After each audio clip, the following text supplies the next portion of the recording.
Boa noite, meus irmãos. A paz do Senhor a cada um de vocês que está aí nos assistindo. Amém. Vamos aproveitar aqui o nosso momento nessa quinta-feira. Estamos aqui iniciando esse novo modelo, essa nova formatação que denominamos de Roda dos Esclarecedores, que a intenção nossa é esclarecer questões que envolvem temas bíblicos. Então, quero aqui passar a palavra para o nosso pastor local, o pastor Edson Bonfim. Nós somos aqui da Assembleia de Deus Vila Assis, em Mauá. Esteja conosco nesse período e que Deus possa ser um constante na sua vida. Pastor Edson. A paz do Senhor aos irmãos presentes e aos que estão nos assistindo nesta noite.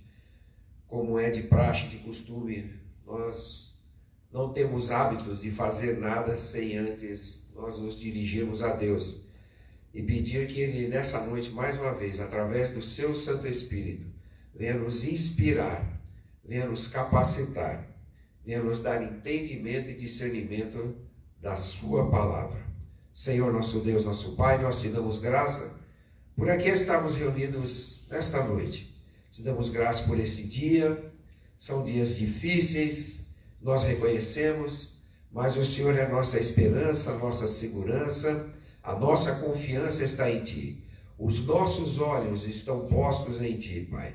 Nós esperamos de Ti, da Tua mesa. Pai, nós comemos da migalha que cai da Tua mesa. Pai eterno, nós te damos graça pelo dom da vida e pelas ricas oportunidades que o Senhor tem nos concedido, segundo as Tuas muitas misericórdias. Nesta noite, venha nos inspirar e, Senhor, nos dar entendimento sobre este tema, Senhor, que vamos aqui discutir. Que o Teu Espírito tome a cada um dos irmãos que aqui está, cada um dos irmãos que deixaram seus afazeres e vieram, Senhor, nos presentear com a Sua presença. Senhor, nos usa, que possamos ser um instrumento nas Tuas mãos, para ganhar almas, para esclarecer a Tua palavra. Porque, Senhor, ao mesmo tempo que estamos falando, nós também estamos aprendendo, Pai. Tu és o professor por excelência. Em nome de Jesus, nós te damos graça por este momento. Amém, irmãos? Amém. Irmãos, e eu queria só dar um início aqui à nossa palestra nessa noite. Eu confesso, irmãos, que me sinto honrado aqui com o Valmir, com o Carlinhos, com o nosso irmão Daniel. São os irmãos que se dispuseram a iniciar esse projeto. Que Jesus abençoe os irmãos grandemente pela praticidade, pelo lado voluntário e também pela paciência que vocês têm comigo. Amém? Só Jesus para pagar. Mas nesta noite eu queria me dirigir aqui aos irmãos presentes e aos que estão nos ouvindo. Como você me prova para mim que o que está escrito aqui realmente é de Deus, sendo que quem escreveu isso aqui foi homens? Isso aqui no espaço de 1.600 anos, mais de 1 milênio e meio, 40 homens em média escreveram. Como você pode garantir para mim que essa palavra é infalível? Aonde tem base para você falar para mim que realmente eu posso acreditar, eu posso crer? Os irmãos me convencem disso, que essa palavra realmente, de tantos livros e tantas literaturas boas que nós temos sobre a face da terra, realmente essa daqui, ela ultrapassa todos os limites, está acima de todas? Vamos lá, irmãos. Segundo estudos realizados por mim hoje, os textos bíblicos não conseguiram ser alterados por quem quer que seja, né? Tanto que a palavra contradizem utilizadas pelos cientistas, muitas vezes utilizadas, porque eles dizem que um texto bíblico contrapõe o outro, no Novo Testamento muito mais do que no Antigo Testamento. Por quê? Nós temos que um livro fala sobre 2 cegos, e o livro que vai falar sobre a cura de 2 cegos é a passagem de Mateus 9, do 27 até o 31, que conta que Jesus curou 2 cegos, e nessa mesma ocasião vai citar o cego Bartimeu, que ele fala no livro de Mateus, Jesus, filho de Davi, tem misericórdia de nós. Se você pegar aí na sua Bíblia agora, na sua casa, tiver a curiosidade de abrir, você vai ler em Mateus 9, do 27 até o 31, a cura do cego Bartimeu, E aí, nesse mesmo livro, vai dizer que foram curados 2 cegos. Mais adiante, essa mesma palavra é citada em Marcos 10, do 46 até o 52. E aí, com maior riqueza de detalhes, Marcos vai dizer que o cego Bartimeu, né, filho de Timeu, porque Bar vem de filho, vai dizer que ele fala: Jesus, filho de Davi, tem misericórdia de mim. E aí alguns historiadores não cristãos vão dizer assim: olha, a palavra do próprio Senhor contradiz. Um escritor contradiz o outro. Não, errado. Totalmente errado. Por quê? Porque na época não eram contados mulheres e crianças.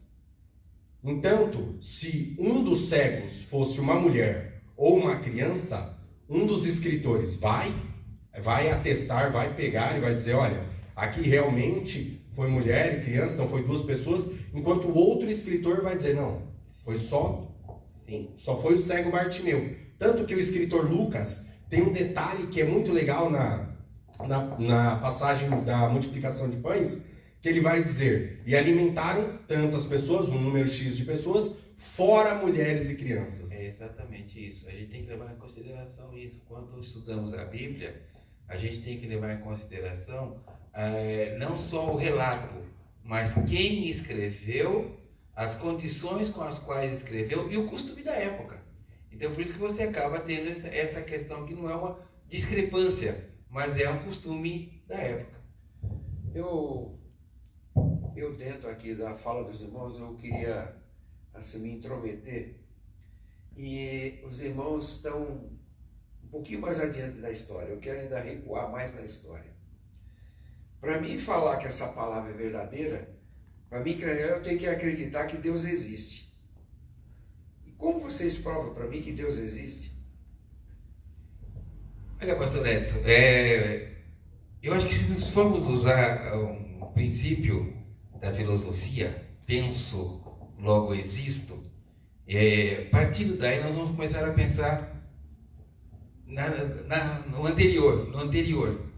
Se eu existo, alguma coisa me trouxe ao mundo, me trouxe à existência. Eu vou pensar nos meus pais, meus avós, e vou retroagindo. Ok, aí você vai chegar para mim, aquele cara que diz para mim assim: Deus não existe. Foi tudo Big Bang. Beleza. Eu vou dizer para você, vou acreditar na teoria do Big Bang, que tudo que existe estava condensado em algo que era do tamanho da cabeça de uma agulha, de um alfinete. Ok, chegamos a esse ponto. Aí eu pergunto para você, que acredita no Big Bang, quem foi que criou as moléculas que estavam lá para explodir? Então, usando a filosofia, a gente acaba por considerar a própria existência tem que ter um anterior. E quando você não tem mais nada anterior, você não pode dizer que não existe outra coisa, a não ser um Deus, que é eterno desde a eternidade, sempre existiu. Vocês, de tudo que vocês estão falando, eu volto a repetir que isso aqui foi escrito por um homem. Por homens. Apesar de toda a criatividade que o homem tem, toda a imaginação, vocês acham realmente que um homem comum teria imaginação para escrever isso daqui? Principalmente o livro de Gênesis. Por maior que fosse o homem que escreveu o livro de Gênesis, foi Moisés. Segundo a Bíblia relata, e vai me dizer que Moisés foi quem passou para nós sobre a criação. Com todo o conhecimento que ele tinha, que ele trouxe, o Egito já era muito avançado na época em astrologia e ciência. Vocês acham que com toda a capacidade que aquele homem foi educado no passado, ele tinha condição de escrever o que ele escreveu, os 5 primeiros livros? Vocês me dizem. Tem alguma coisa por trás disso? Tem a mão de alguém? Tem alguma inspiração? O que vocês me dizem? Valmir, Carlinhos, Daniel? Eu achei legal essa pergunta do pastor, até porque alguns arqueólogos, né, vivem a vida para isso. Vivem essa vida para poder provar de onde vem a inspiração e o que prova que alguém estava por trás de tudo isso. E estudando isso, tem a lista sumeriana dos reis e o épico de Gilgamesh.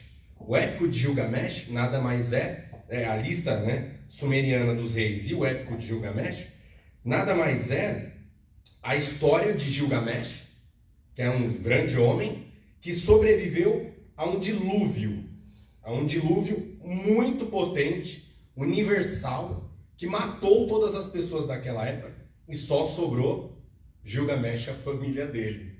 Essa mesma história é a história do nosso querido Noé, né? Se nós voltarmos bem lá atrás na Bíblia, nós vamos ver que Deus tira com o povo. Por quê? Porque o povo já não tinha mais respeito pela palavra, respeito pelo próprio Deus, o mundo estava corrompido, e é o que é tratado nessa história do Gilgamesh. E o que é mais engraçado, essa mesma história é tratada de Gênesis 7 e 8, que é a história do dilúvio, e a lista dos reis é a mesma lista dos reis passadas para Noé, a mesma lista. Fazendo um comentário, vamos ter que deixar um pouquinho o Carlos falar aqui, né? Mas, fazendo um comentário a respeito da sua introdução a essa resposta, Valmir, eu me lembro de você falou que os arqueólogos vão pesquisar o passado através das escavações, dos achados. E eu me lembro, quando eu tinha uns 18 anos, mais ou menos, ou seja, quase meio século atrás. Você ainda lembra, tá bom. Eu lembro, tá bom, né, pastor? Eu li um livro de um cientista que passou algumas décadas, né, estudando arqueologia, estudando histórias, pesquisando para provar que ele tinha a certeza que ele ia conseguir provar que a Bíblia estava errada. Ele passou décadas, repito, da sua vida pesquisando, indo atrás, para provar que os cristãos estavam acreditando num conto de fadas. Depois dessas décadas, ele juntou todo esse material e escreveu um livro chamado E a Bíblia Tinha Razão. O Ellen Keller, para quem quiser procurar, e o livro chama E a Bíblia Tinha Razão. Porque ele dizia que Deus era um mito. Carlinhos. Comentando um pouco o que o pastor Edson levantou, né? Como é que um homem, o homem ele mesmo, né, conseguiria, se em média 40 homens, conseguiria escrever este livro, a Bíblia, né? E tem um versículo aqui em 2 Timóteo 3,16, que diz o seguinte: toda a escritura divinamente inspirada é proveitosa para ensinar, para redarguir, para corrigir e para instruir em justiça. Ou seja, aqui já fala toda a escritura divinamente inspirada. Então aqueles homens só conseguiram escrever este livro por conta disso, né? Por conta do Espírito de Deus. Sem isso não seria possível. E a gente pode ver que ela é verdadeira e atual. Foi escrita há tantos anos atrás, e a gente pode reparar que muitas coisas escritas lá já aconteceram e ainda acontecem. Não é verdade? Muito bem. Irmãos, olha, eu queria fazer uma pergunta aqui para vocês. Como vocês provam para mim e para quem está ouvindo que você verdadeiramente chama Valmir, você Carlos e você Daniel? Como você me prova? Tem algum documento? Tem alguma coisa? Vocês provam para mim? Não, eu só quero fazer uma chamada para você que está assistindo. Se você está no Facebook, pode ir lá mandar um comentário, a pergunta que a gente está aqui, estou acompanhando, e a gente pode responder para você. Então, Valmir, como é que você prova que você chama Valmir? Eu provo que eu sou Valmir pelos meus documentos, né? Que eu acho muito legal, porque minha identidade é horrível. A foto você não consegue discernir entre a digital e a minha foto. É uma coisa bem engraçada, assim, Eu usava Black Power na época, minha mãe colocou muito de gel no meu cabelo para eu poder tirar a foto, irmão. Isso é um segredo de Estado, viu? Mas tem a identidade. E antes da identidade houve uma outra identidade que era pior ainda do que aquela que tinha cara de criança. E antes dela tinha uma certidão. Ela tinha certidão de nascimento. E essa certidão é vinculada ao cartório. Isso que é legal, porque a palavra do Senhor ela se manteve inalterada nesses anos todos. Nós vamos pegar no ano... Deixa eu só encontrar aqui, irmãos. No ano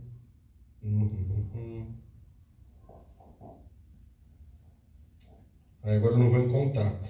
Mas, aqui, ó, no século XIX, houve a tradução da Bíblia, uma das traduções que nós já conhecemos, né? E aí, na época, o Papa Francisco, né, da época, solicitou que colocasse alguns livros a mais na Bíblia. Eu acho muito legal isso, porque a Igreja Católica tem um papel muito importante nos escritos, nos manuscritos da Bíblia, porque eles mantêm a fidelidade da palavra inalterada lá no Vaticano. Eles têm ainda todos os manuscritos que foram encontrados, que são mais de 5.000. Uma das coisas que, enquanto eu pesquisava, eu me senti lisonjeado por fazer parte de uma das pessoas que segura e é guardião dessa palavra maravilhosa, que é a palavra do Senhor. Mais de 5.000 manuscritos, e a Igreja Católica não permitiu com que eles fossem alterados. Então essa palavra que você tem na sua casa pode ter uma alteração de sinônimos, mas ela é inalterada.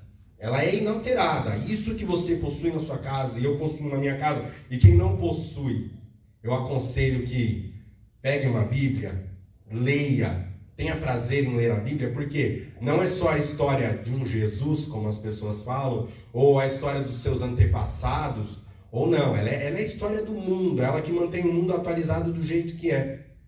E aí esse Papa vai dizer que gostaria de acrescentar alguns livros, e a Igreja Católica na época, com muito cuidado, colocou os livros que ele solicitou, que eram apócrifos, porém, todos esses livros possuem uma menção de que foram solicitados pelo Papa, e não foram colocados ali porque eram da verdadeira Bíblia, porque os manuscritos reais da Bíblia, dos livros que nós temos como a Bíblia em casa, eles são mantidos originalmente desde quando foram escritos. Irmãos, para você que está nos assistindo, segundo o que o próprio Valmir falou, antes de tudo ele teve um registro de nascimento. Deus não tem registro de nascimento, não tem cartório. Porque a Bíblia diz que ele é sem princípio, sem fim. Ele não tem registro, mas ele tem identidade. O que identifica? O que vocês podem dizer para mim? Eu tenho uma identidade, eu tenho um número, eu tenho um CPF. Agora, como é que eu identifico Deus? Salmos nos diz o seguinte: os céus manifestam a glória de Deus e o firmamento anuncia a obra de suas mãos. Ou seja, a criação, ela testemunha a existência do Criador. Quando a gente olha para esse mundão, eu tive o prazer de trabalhar com o único astronauta brasileiro, Marcos Pontes. E uma das frases que o Marcos Pontes diz é: não tem como você subir ao espaço, olhar para a Terra e não acreditar que teve um Deus por trás de tudo isso. Eu acho que essa é a assinatura da obra-prima feita pelo próprio Deus. Você não tem como olhar e dizer, não tem um Deus por trás disso. Olha, dando o que eu acho interessante, eu até marquei porque, felizmente ou infelizmente, a idade chega e assim, algumas coisas falham, principalmente a memória. E obviamente que eu já fui uma pessoa que li muito mais do que eu leio hoje, já estudei muito. E hoje, pelos muitos afazeres, talvez não sobra tanto tempo, mas eu preciso me policiar e voltar a estudar, a reler muita coisa que eu já vi, para pôr a memória, deixar sempre ela ativa. Mas de todos os livros que eu tenho notícia, e olha que eu já vi coisa de Confúcio, Nostradamus, as centúrias dele. Eu lembro que numa das suas centúrias, ele alegava que no ano de 1986 o Papa ia estar caminhando às margens do Rio Leão e ia sofrer um acidente, e aquilo ia trazer uma catástrofe muito grande para o planeta. O Papa da época, João Paulo, esteve em 1986 lá na França, andando no Rio Leão, nem gripe pegou. É sinal que o livro falha. Algumas coisas ele previu, ele acertou. Mas a importância da Bíblia, irmãos, é uma coisa assim, não dá nem para explicar para os irmãos. hoje estão misturando muita filosofia, e isso é um problema, porque a Bíblia, ela só é discernida pelo Espírito. Só tem um que conhece os segredos que está oculto no coração de Deus, é o próprio Espírito dele. E Moisés vai nos dizer que as coisas reveladas são para o homem, mas as ocultas a Deus pertencem. Nós 4 aqui não damos conta das coisas que estão reveladas, imagina as que estão em oculto.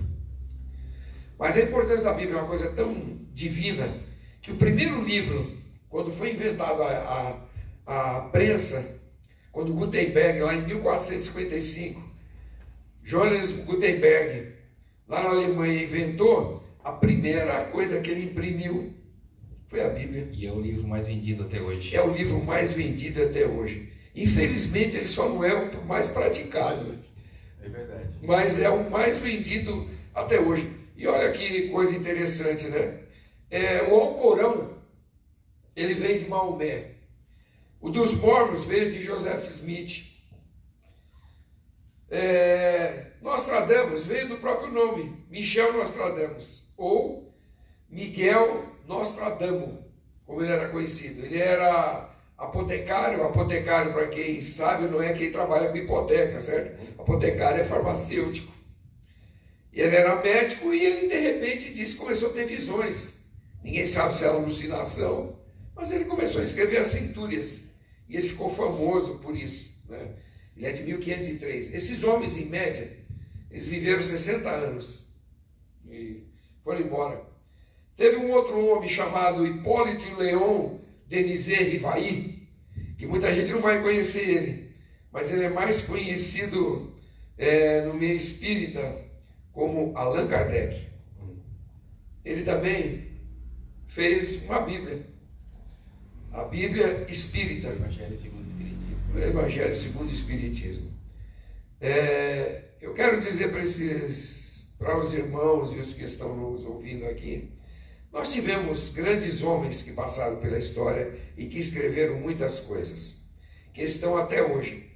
Mas, irmãos, nenhum livro causou tanto impacto e causa até hoje como a Bíblia. Se Deus não existisse, a sua palavra não fosse verdade, talvez não teria tanta força para transformar a vida de uma pessoa como transforma. Irmãos, e Deus age de um modo assim incrível através do seu Espírito. Ele não briga, não discute com ele, não contende. Ele não pode contender com ninguém. Quem pode resistir e contender com Deus? A Bíblia diz que ele simplesmente, ele convence. Ele convence. Você sabe o que é convencer uma pessoa que ele está errado?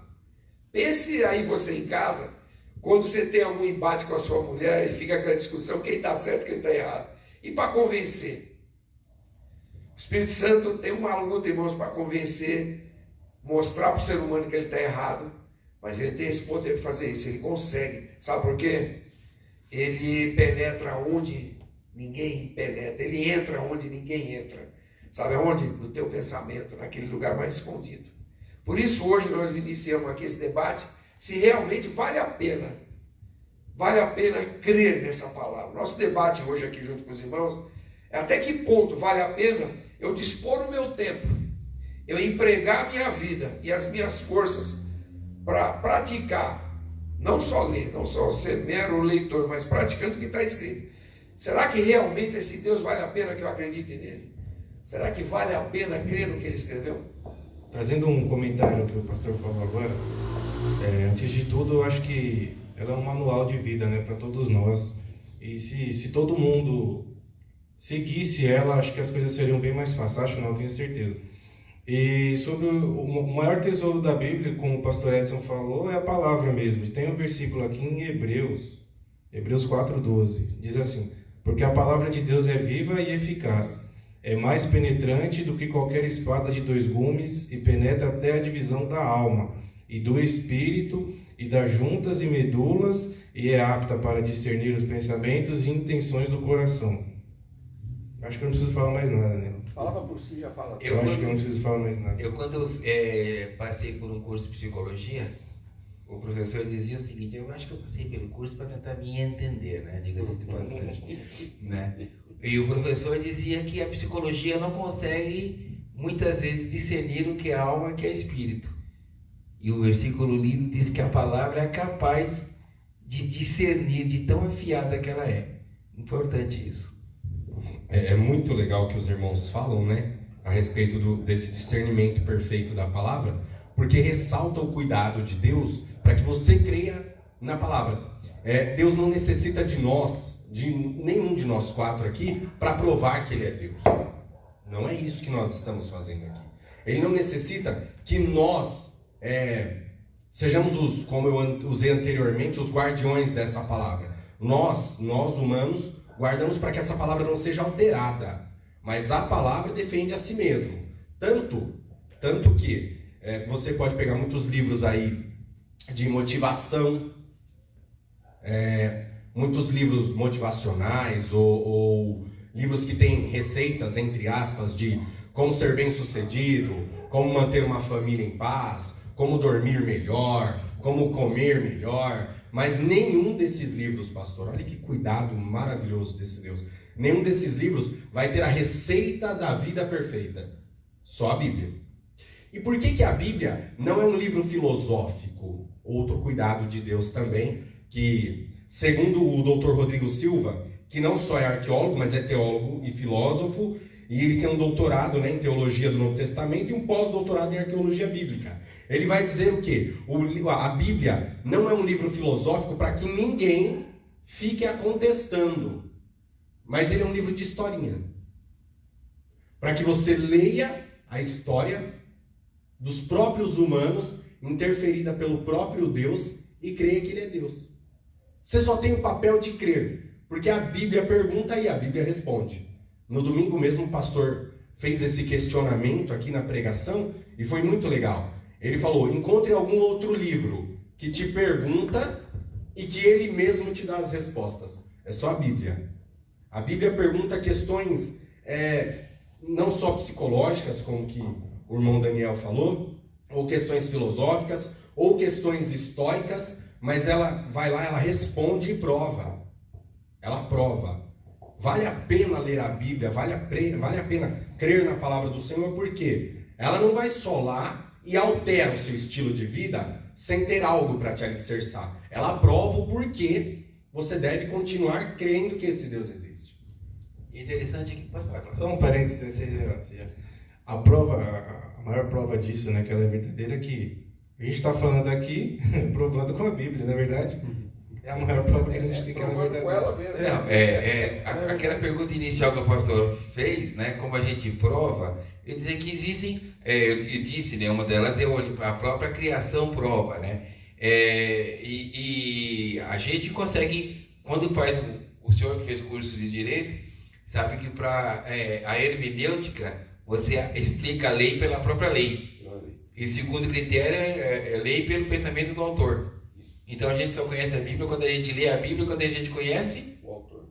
Então pronto, está resolvido. Quem não conhece, quem não leu, quem não conhece o autor, fica na dúvida. E o Valmir estava dizendo agora, né, que ela é um livro o único livro que é realmente não é de autoajuda, mas é de ajuda do alto, né? Não é um livro de autoajuda, é de ajuda do alto, né? É um livro de psicologia, é um livro de filosofia e é um livro de ciência. Apesar de muita gente achar que ciência e Bíblia são conflitantes, na verdade, a verdadeira ciência prova que a Bíblia tem razão. As coisas que conflitam ainda entre Bíblia e ciência não são fatos comprovados, são teorias. Nós precisamos entender que quando nós falamos uma teoria científica, é algo que foi elaborado mentalmente e que ainda não foi provado. Não se tem certeza. Não se pode provar. Então, como por exemplo, quando eu falo na teoria de Einstein, quem é a ciência atual para provar a teoria, né, da dobra do buraco de minhoca, né? Para provar a teoria da evolução de Darwin, não tem como, porque o Darwin diz que isso aconteceu por milhões de anos, ou seja, é uma teoria, ninguém está anotando. Agora, um fato, a diferença entre uma teoria e um fato científico é que o fato é algo que já foi provado cientificamente. E todos os fatos científicos relacionados à Bíblia provam que são verdadeiros. É tanto a arqueologia como a própria medicina. Se você for ler Moisés lá no passado dizendo que alguém estava com alguma infecção, deveria se lavar em água corrente por 10 dias, levou tantos anos para Luiz Pasteur provar que Moisés estava escrevendo lá uma regra sanitária.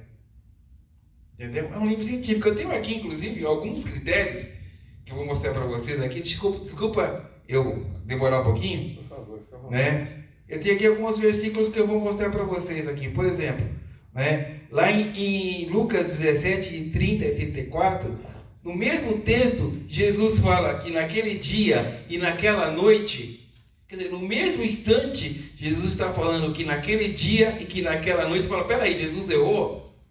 Naquele tempo ninguém sabia, quando aquilo foi escrito, que a terra era redonda e quando é dia num lugar, é noite no outro. É verdade. Né? Ninguém havia pensado nisso. A teoria da Terra plana. Mas com o tempo, eu chego na terra plana já, pastor. Né? O segundo, que vai exatamente agora, já que o pastor falou, eu vou contar para Isaías 40, 22. Diz que Deus está assentado sobre o círculo da terra. Lá em Isaías, centenas de anos antes de Cristo, disse que a terra era redonda e que em só 1492, um navegador italiano, por nome de Cristóvão Colombo, que começou a teoria de que a terra era redonda e resolveu dar a volta em cima de Galileu Galilei e outros cientistas. Olha outro versículo aqui. Jó 26, 7. Diz que Deus sustenta a terra sobre o nada.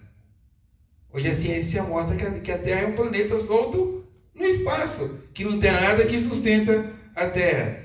Gênesis 2 e 7 diz que Deus formou o homem do pó da terra. Em 1982, uma revista que eu nem sei se existe mais, chamada Seleções, do Reader's Digest.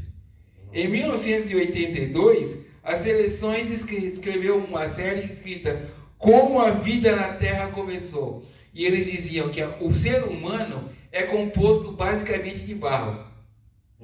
Interessante, 1982 isso. Vamos adiante.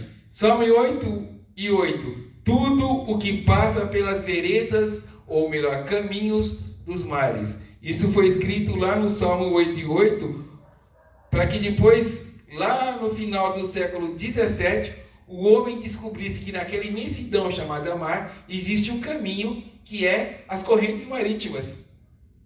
Olha que já está escrito lá em Salmo 8:8. Eclesiastes 1:7. Todos os rios vão para o mar, todavia ele não transborda. Quantos anos levou para o homem entender o ciclo da água? Olha como a Bíblia é um livro de ciência. Vou encerrar falando em mais 3 versículos.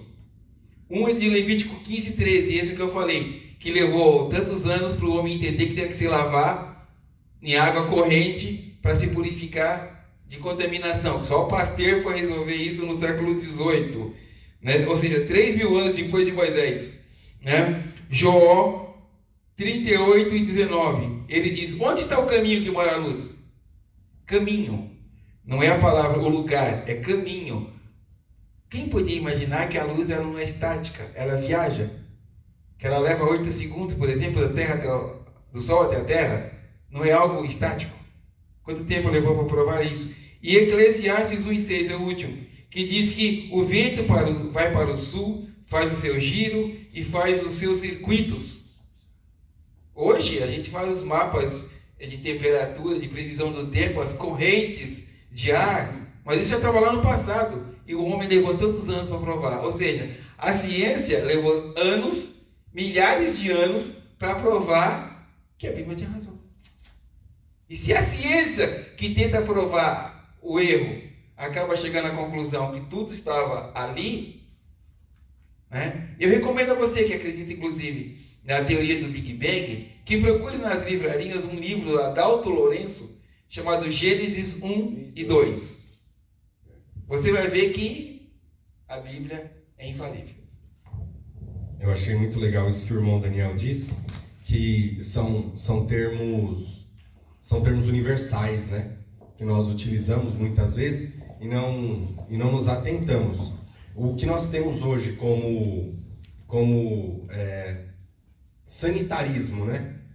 Que são nossas correntes pluviais e tudo, são de uma época que o povo não tinha esse conhecimento, e esse conhecimento só era obtido se o próprio Deus passasse. Se você chegar lá na época do Egito, e você vê as passagens de água do Egito, são separadas as passagens de água limpa das passagens de água suja. Isso aí data de uma outra época, antes do Egito, onde o próprio Deus vai dizer para fazer diferença entre o povo que está limpo e o povo que não está, e para separar-se as águas limpas das não limpas, porque quando Deus fosse ter com eles, era bom que o povo estivesse limpo. Era bom que o povo estivesse limpo. E aí é muito legal porque em 1917 nós começamos a cavar, a procurar um pouco mais sobre os artefatos antigos, e nós vamos chegar na descoberta de Ur dos Caldeus, que até então era não existente para nós aqui. Só na Bíblia citava Ur dos Caldeus, que é a terra natal de Abraão. E Ur dos Caldeus, ela vai ser citada na Bíblia em Gênesis 11:31, Gênesis 15:7, Neemias 9:7, Atos 2 e 4 vai falar de Ur dos Caldeus, e falava que lá era uma grande metrópole da Mesopotâmia. E muito legal disso, que ela foi destruída por quê? Por causa da decadência moral e da idolatria. Anos depois eles vão descobrir realmente que houve uma cidadela, né, uma cidade chamada Ur dos Caldeus, e realmente ela foi destruída. Por quê? Não porque estava indo mal, mas porque estava indo bem demais. E aí você vê outras cidades, vou colocar no plural, que a civilização só conhecia por falar em Bíblia. A região de Sodoma e Gomorra. Ninguém conhecia essa história, a não ser a Bíblia, e ninguém conseguia provar. A arqueologia chega a um momento que eles conseguem descobrir embaixo do Mar Morto, conforme diz a Bíblia, as cidadezinhas estão lá. E conforme diz a Bíblia, há uns poucos anos atrás, né, foi publicado até pela revista Super Interessante, a prova de que nos anos contáveis da Bíblia caiu uma chuva de fogo sobre aquele lugar. Interessante isso. Irmão Daniel, muito legal o irmão falar, porque em 1868 o missionário alemão encontrou uma pedra perto de Dibã, que é ao lado do Mar Morto, né? E falava do rei Mecha, que era o rei dos Moabitas. E é muito legal que essa pedra vai ter descritos idênticos. Não estou falando que foram escritos pelos homens da Bíblia, mas os relatos do rei Mesh são idênticos aos relatos do ataque a Israel logo após a morte de Acabe. O rei Mesh planejou o ataque e colocou o ano que esse ataque seria feito, logo após a morte do rei Acabe. E a própria Bíblia vai dizer que após a morte do rei Acabe, Israel é atacada pelo rei Mesh, que é o rei Moabita, e aí os Moabitas vão ter poder sobre os israelitas. Dentro do cortão, estão falando desse tudo que vocês estão falando, e a arqueologia e o homem, através das suas pesquisas, tem comprovado que está registrado na Bíblia. Uma das cidades mais antigas escavadas foi Jericó, a data de 5.000 anos. Uma das cidades mais antigas escavada, debaixo de vários escombros, eles acharam essa cidade. Afinal de contas, nós estamos falando de um Deus que é histórico, nós estamos falando de um Deus que está na história. Que tipo de Deus nós estamos falando? Afinal de contas, a Bíblia é espiritual ou ela é um livro histórico? Enquanto o irmão Carlinhos pensa nessa resposta, quero mandar aqui um abraço para o irmão Jojo Barbosa, irmão Júnior, a irmã Edilene, a irmã Stephanie, a irmã Josiane Ribeiro, a irmã Júlia Ferreira, pastor Antônio Carlos, pastor Gilvan Lopes. E ó, pastores, quem sabe uma hora dessa você senta aqui e nós vamos discutir com vocês. Estão, o quê, pastor? Convidados. Estão oficialmente convidados, ou convocados. né? Vamos falar A gente né? Tá O bom? Josias. É que ele assina aqui Jojo Barbosa, né? Tá bom? Ô Carlinhos, a resposta é sua. Vamos lá então, mais uma vez, né? A gente vai responder com quem? Com a própria Bíblia. Então lá em Salmos 119, 89 diz o seguinte: para sempre, ó Senhor, a tua palavra permanece no céu, ou seja, ela é eterna. Não é verdade? E além disso, mais uma vez, deixa eu virar aqui. Salmo 119, 160. A tua palavra é a verdade desde o princípio e cada um dos teus juízos dura para sempre.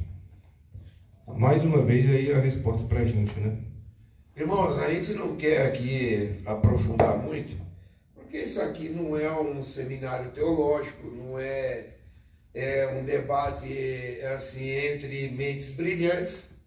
Nós estamos nos dirigindo a uma igreja, um povo, que nós temos a linguagem para eles entenderem. Mas eu quero dizer uma coisa para vocês. Me fala onde existe um outro livro em que a pessoa, ela fala desde o começo da criação, ela conta o começo, ela conta o meio e ainda conta tudo que vai acontecer, o fim. E até agora não tem errado em nada. Fala para mim, onde é que tem esse autor parecido com esse? Olha que coisa interessante. Isso me fala a memória Isaías. Eu estava até separando o texto aqui para falar com os irmãos. E eu até deixei, bati isso daqui bati na máquina, melhor, hoje não tem mais computador. Antiguidade. Vamos em escavações arqueológicas. Ele ressuscitou uma máquina de escrever hoje. Mais um pouquinho eu atinjo o papiro. Irmãos, onde você encontra um ser que está registrado em Isaías 46, do 9 ao 13, que ele chama a memória do homem, ele fala assim: lembrai-vos, fala para nós quatro e para você que está nos assistindo aí, lembrai-vos das coisas passadas, desde a antiguidade, que eu sou Deus, e não há outro Deus, não há outro semelhante a mim, que anuncio o fim desde o princípio.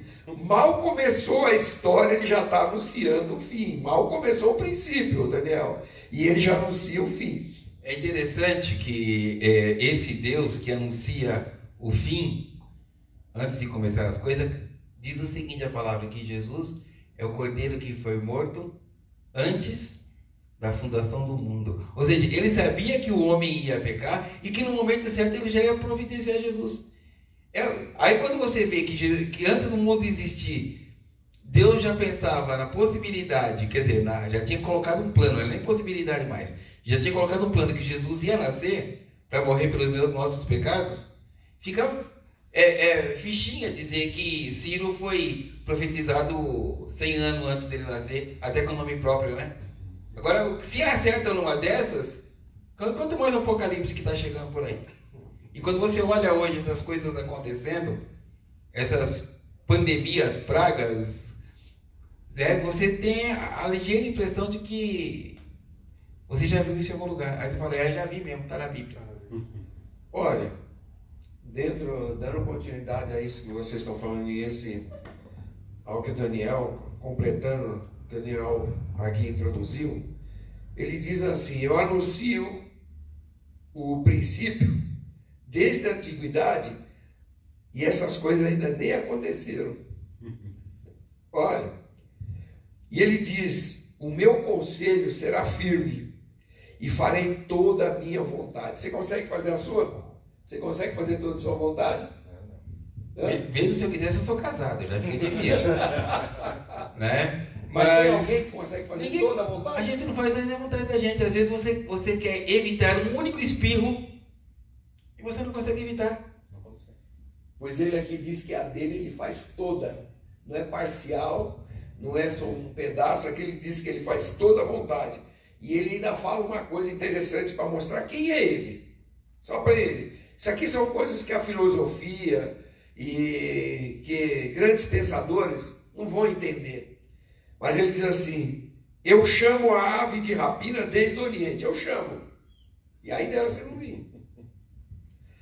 E de uma terra remota eu chamo o homem do meu conselho. Porque assim eu disse, assim eu farei vir. Eu o formei e também o farei. E aí vem uma recomendação para aquelas pessoas que ainda estão em dúvida. Eu digo uma recomendação, mas não é minha recomendação, porque aqui a palavra de Deus bate forte. Ouve-me, ó duros de coração, os que estáis longe da justiça, faço chegar a minha justiça, e não estará longe. Onde tem outro Deus? Daniel, Valmir e Carlinho? Me fala de um outro. Eu podia dar um panteão aqui de deuses que existe lá, irmãos, na Grécia Antiga. Começando por Zeus no Olimpo. Poderia falar sobre Afrodite, sobre Mercúrio, o homem da velocidade. Podia falar de vários deles. Afrodite, a mulher da sensualidade. Poderia escorrer vários aqui para os irmãos.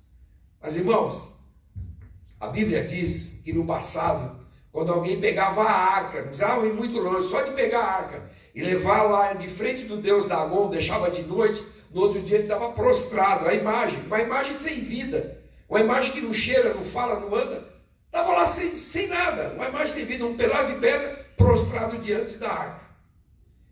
O que nós precisamos mais para provarmos da existência desse Deus? É muito legal o que o pastor fala, porque esse próprio Deus vai dizer assim, olha, o pastor Edson, com todo respeito, pode falar porque as palavras dele vão cair no chão. O Daniel pode falar o que ele quiser, as palavras dele não servem de nada. Mas em Lucas 21:33 ele vai falar, vocês podem falar o que quiser, mas passaram os céus e a terra e a minha palavra não há de passar. Quem tem essa autoridade? Antes de acabar tudo isso aqui, tudo que eu falei vai se cumprir. Quem tem essa autoridade? E a gente vive esse cumprir todos os dias, né? Quero mandar um abraço aqui também para nossa querida irmã Mileide Bernardo, a irmã Rosana Santos, que fez aniversário ontem, né? O Gabriel Antoniette, que está nos assistindo também. Até o bolo era rosa. Até o bolo era rosa. E como eu falei aqui que eu sou casado, a mulher Amanda, apareceu uma mulher de alguém aqui, uma Marlene Souza. Um abraço, Marlene. Essa banda. Essa banda. É muito legal, né? Porque nós conseguimos ver essa criação obedecendo uma ordem cronológica. E essa ordem cronológica segue o mandamento do Senhor. Segue o mandamento. Por quê? Nós chegamos ao ponto de que foi me feita uma pergunta quando eu tinha uns 10, 11 anos de idade. Como aumentar o peso da terra? E aí eu, muito encabulado com aquela pergunta, aos 11 anos, só tive essa oportunidade um ano depois, que eu conheci o pastor, professor de teologia, teólogo maravilhoso, Vilaci Ferreira, que ele foi me dizer, Valmir, para que algo seja acrescentado ao peso da terra, tem que ser tirado de fora da terra. Porque tudo que existe na terra é formação dela mesma. Muito encabulado, ainda não entendi nada naquela época. Aos 13 anos, olha que memória, aquele pastor tem uma memória, e até hoje, graças a Deus, agora ele é médico, e ele com uma memória maravilhosa me chama, quando eu tinha uns 12, 13 anos, ele fala, lembra que eu te falei que não tem como acrescentar um peso na terra? Hoje, entendendo a palavra, você pode compreender o que é a palavra do Senhor. O Senhor, ele criou os céus e a terra, criou o homem, imagem e semelhança do pó da terra, e eu perguntei para ele, então quando um neném é novo e nasce, não acrescenta ao peso da terra? Não, porque veio dessa própria terra. A criação, pastor, se auto-mantém. Quem mantém ela no firmamento é o próprio Deus. A palavra dele, assim como o Carlinhos disse, né, anteriormente, logo no início, é a própria palavra do Senhor que mantém o firmamento no lugar. E nós vivemos uma vida inteira para comprovar isso. Eu tive o prazer de estudar aerodinâmica com um professor, um físico também maravilhoso, formado no ITA, e ele fala que ele está gastando, né, uma vida inteira para comprovar a Bíblia, cristão também, maravilhoso. E ele fala, Valmir, o que é mais engraçado, que a Terra, ela é colocada no meio do cosmos, não tem nada segurando ela, e a própria terra chama os moradores para o centro dela. Nossa, mas que curiosidade, que coisa maluca. Do mesmo jeito que o próprio Deus chama o sol de um ponto até o outro, a terra chama seus moradores para grudar nela, pastor. A terra mantém os moradores grudados nela.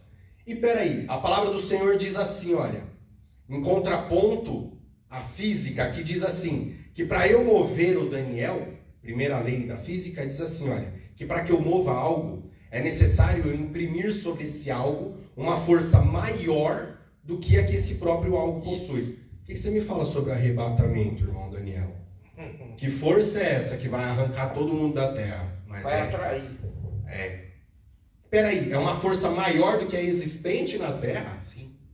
Aliás, não só atrai os seres humanos, como se não fosse esse efeito gravitacional da Terra, nós ficaríamos sem oxigênio, né? E interessante que o oxigênio gira numa velocidade tão igual à Terra que nós conseguimos ficar em pé, apesar do movimento da Terra. Olha como tudo muito bem engrenado, a engrenagem funciona direitinho, né? Deixa eu perguntar uma coisa para os irmãos. Tem alguma diferença entre comer e degustar alguma coisa? Tem, cara. O sinônimo Tecnicamente sim. Tecnicamente sim. Tecnicamente sim. E se eu falar para vocês que tem uma diferença? Comer eu como para encher a barriga, degustar eu degusto para sentir o sabor. Tem muitas vezes que a gente come e não sente o gosto, só engole e vai embora. Não dá tempo. Se alguém perguntar que você percebeu que tem uma novidade na comida, que de vez em quando a minha senhora em casa, hoje eu fiz uma graça na comida. E eu fico numa situação delicada, falei, puxa vida, eu só engoli, tô saindo. Hoje o couro come para mim. Aquele que confessa e deixa, confessa e Me perdoe. Agora, eu vou dizer uma coisa para vocês. Tem diferença entre ler a Bíblia e examinar? Sim. Astronômica a diferença, né? Astronômica diferença. Porque às vezes eu leio uma passagem 4, 5 vezes só leio. Agora, quando eu paro para examinar ela, uma vírgula dela já dá diferença. Eu falo, como é que eu passei várias vezes aqui e não percebi isso? É como você pegar a Bíblia em Gênesis e lá está dizendo assim, no princípio. Se você parar para pensar, o que é o princípio? Aonde está o princípio? No princípio. Onde está esse princípio? Porque a Bíblia diz que Deus, ele não tem um ponto de partida. Ele não tem. Ele simplesmente é o que é. Foi o que ele falou para Moisés. Quando Moisés falou assim, bom, vamos perguntar aqui ao Senhor, o que eu vou falar? Moisés, fala que eu sou te enviou, não é o que vai ser nem o que vai. Eu sou o que sou. Pronto. Precisa falar mais alguma coisa? Se eu for te explicar meu princípio, você não vai entender. E é por isso que João, ao escrever o Evangelho, João 1:1, ele começa que no princípio era Deus. Ou seja, no princípio ele já existia. O legal desse, o princípio era, e ele é o que é, são as traduções simultâneas, né? Porque eu sou é Jeová, que é Jeová, que é Jeová, que nós cremos. Isso. O mesmo Deus, que por isso que eles vão dizer assim, não chama o nome do Senhor em vão. Se você pegasse na época de Moisés e gritasse Jeová no meio da rua, alguém te matava. Porque não era para clamar o nome dele em vão. Por quê? Porque ele é o que é. O próprio nome, a síntese do nome, diz que ele é o que é. O nome dele é Eu Sou. Vou fugir um pouquinho agora. E então quando a pessoa fala Deus me livre, você chama em vão? Qualquer motivo? Juro por Deus, você chama em vão por qualquer motivo. Era só para fugir um pouco do tema. Antes do Carlinho falar alguma coisa, eu queria dizer uma coisa para os irmãos. Tem uma pergunta que, se não me falha a memória, está lá em Jó 38. Deus começa perguntando para Jó, eu pergunto aqui para nós 4. Aonde você estava quando eu criava todas as coisas? Se Jó não foi capaz de responder, eu nem me atrevo. Lembrando que Jó é um livro escrito por Moisés, por um amigo de Deus. Se o próprio amigo... Aliás, é o livro mais antigo escrito, diz hoje os estudiosos da Bíblia. E no livro de Jó, quando ele usa a palavra neve, traduzido é uma peça de 6 lados. E a ciência prova que o floco de neve tem quantos lados? 6 lados. Acabou. 6 lados. Mas o Carlinhos ia falar. O Carlinhos fala demais, né, Carlinhos? Fala demais. E com tudo isso que a gente viu, ela mesma se responde, né? A gente pode ver que ela é pura, valiosa, é a verdade, ela é eterna, imutável, profética, fiel. E se a gente seguir ainda, a gente tem uma recompensa eterna. Se a gente for certinho ali, a gente tem uma recompensa eterna. Aqui em 1 Timóteo 1,15 fala: esta é uma palavra fiel e digna de toda aceitação, que Cristo Jesus veio ao mundo para salvar os pecadores, do quais eu sou o principal. Que glorioso, né? Acho que uma das coisas, um dos maiores mistérios na Bíblia, eu acho que fazer milagre até alguma outra pessoa conseguiria fazer, como foi feito lá em Moisés, quando ele transformou a vara dele numa serpente. Os outros também lá, James e James, também transformaram. Agora, poder de perdoar, só um tem. Só um tem poder de perdoar, não tem outro. Voltando a falar de Bíblia e ciência, ele falou de Moisés transformar o cajado, Deus transformar o cajado de Moisés, não foi Moisés que fez, numa serpente. A ciência hoje, a farmacêutica, tem como símbolo uma serpente relacionada ao quê? A serpentes no deserto, que as pessoas tinham que olhar para ela para serem salvas. A própria ciência reconhecendo que a fé cura. O legal sobre citar a Bíblia é que, como dito no início, eu quero até salientar isso para você que está em casa, você pastor, você obreiro, você ateu, À toa. só é possível crer na Bíblia quem crê no próprio Deus. Sim. Só é possível acreditar na palavra de alguém quando eu acredito que aquele alguém diz a verdade. Então, o ponto inicial para que se creia que a Bíblia é real para mim e para a sua vida, é necessário crer que esse Deus existe. Porque senão vamos, perdão a palavra, mas ficar como cachorros correndo atrás do próprio rabo. O cachorro sabe que está no corpo dele? Não sei. Mas ele insiste em perseguir o que não dá. E muitas vezes nós equiparamos o que nós encontramos mundo afora, usando esse jargão até cristão, que é das pessoas do mundo, mas não que isso queira dizer que você ateu seja alguém lá do mundo jogado, que sem família não é isso, mas é um jargão cristão, que é você ateu. Você tem que acreditar que esse Deus existe, mas se você não quiser acreditar, refute a Bíblia com a ciência e você vai encontrar a existência desse Deus na história humana. Por quê? Porque a história humana se interfere na criação. Não é Deus que fica lá colocando o dedo dele toda hora na criação, pastor. Nós somos criação dele. E tudo que vive e respira anuncia o quê? A glória de Deus, anuncia a criação dele. Se alguém quer conhecer a Deus, basta que acorde. Bom, eu quero terminar aqui minha participação, as considerações finais, depois de cada um de vocês também, porque eu já falei demais hoje, né? Dizendo exatamente isso. Se a Bíblia é, e prova que é, né, um livro infalível, ela tem umas coisas para o futuro. E o futuro diz o destino de cada um de nós, né? A Bíblia fala que os salvos vão para um lugar, os não salvos vão para o outro. Então, da mesma forma que ela não falhou até hoje, nós temos que nos preocupar com as coisas que ela prometeu para o futuro. Então, o meu conselho nesta noite é que, para quem não acredita nela, reveja seus conceitos. Reveja seus conceitos. Porque o que serão... mas Daniel, poxa, eu tenho uma vida longa pela frente. Vamos imaginar que você tenha, a gente não sabe o dia de amanhã. Mas o que são 50, 60 anos perto de uma eternidade? O que vale, perguntou Jesus, o homem ganhar o mundo inteiro e perder a sua alma? Então, da mesma forma que ela não falhou até hoje, ela não vai falhar para frente. E aí, volto às palavras de Jesus. E o que tens preparado, para quem será? Eu queria deixar os irmãos à vontade aí para fazer as coisas. E dizer para você que está aí nos ouvindo, né? Reveja seus conceitos. Complementando aqui o que o irmão Daniel falou, claro que a gente está falando aqui, mas a gente sabe que a vida cristã não é fácil, né? A gente passa por perseguições, enfim.